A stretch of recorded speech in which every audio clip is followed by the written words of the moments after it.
Assalamualaikum warahmatullahi wabarakatuh. Perkenalkan, nama saya Nurnila Sari.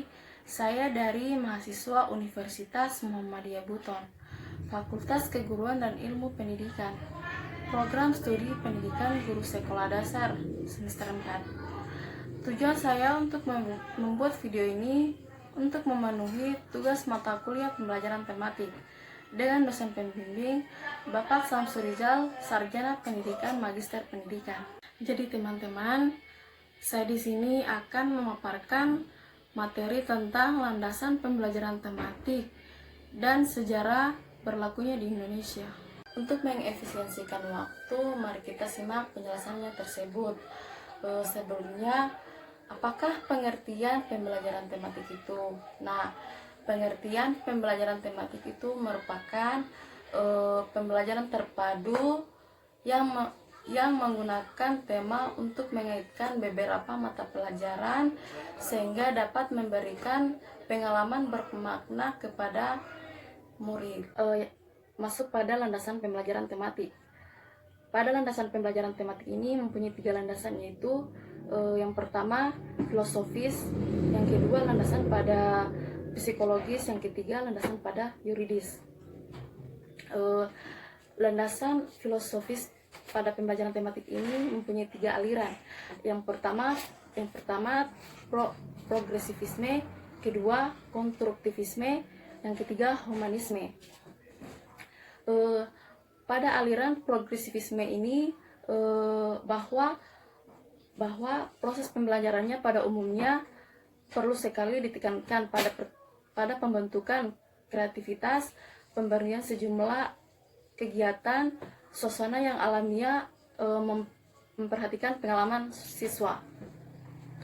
Pada aliran ini memandang bahwa dalam proses belajar, siswa sering dihadapkan pada persoalan-persoalan yang harus mendapatkan pemecahan atau bersifat problem solving maksudnya. Dalam pemecahan masalah tersebut, siswa perlu memilih dan menyusun ulang pengetahuan dan pengalaman belajar yang telah dimilikinya. Yang kedua, aliran konstruktivisme. Aliran konstruktivisme ini melihat pengalaman langsung siswa sebagai kunci dalam pembelajaran. Siswa membangun pengetahuan sendiri dan aktif dalam pembelajaran. Sarana dan prasarana harus memadai dan guru hanya sebagai fasilitator. Yang ketiga itu aliran humanisme.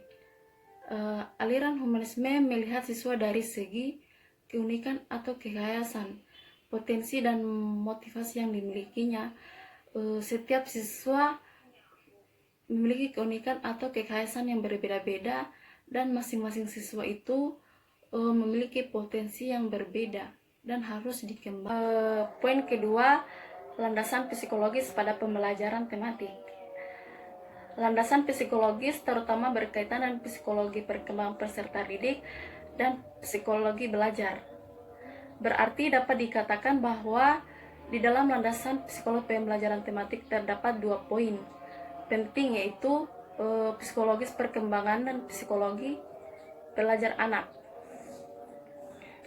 Psikologi perkembangan berperan untuk menentukan isi materi pelajaran anak SD kelas awal, sedangkan psikologis belajar anak ini berperan untuk menentukan cara penyampaian materi terhadap siswa sehingga pembelajaran tematik dapat berjalan dengan baik dan lebih bermakna karena sesuai dengan kebutuhan dan tingkat perkembangan anak pada usia kelas awal SD.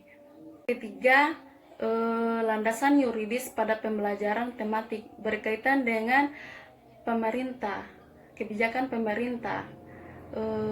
Yang pertama itu Undang-Undang Nomor 23 Tahun 2002 tentang perlindungan anak yang menyatakan bahwa setiap anak berhak memperoleh pendidikan dan pengajaran dalam pengembangan pribadinya dan tingkat kecerdasannya sesuai dengan minat dan bakatnya. Undang-undang ini digunakan karena dengan menggunakan pembelajaran tematik dapat mengoptimalkan pendidikan dan pengajaran anak didik sejak dini sehingga dapat memenuhi tuntutan global dan disesuaikan dengan tingkat kecerdasan serta kebutuhan siswa.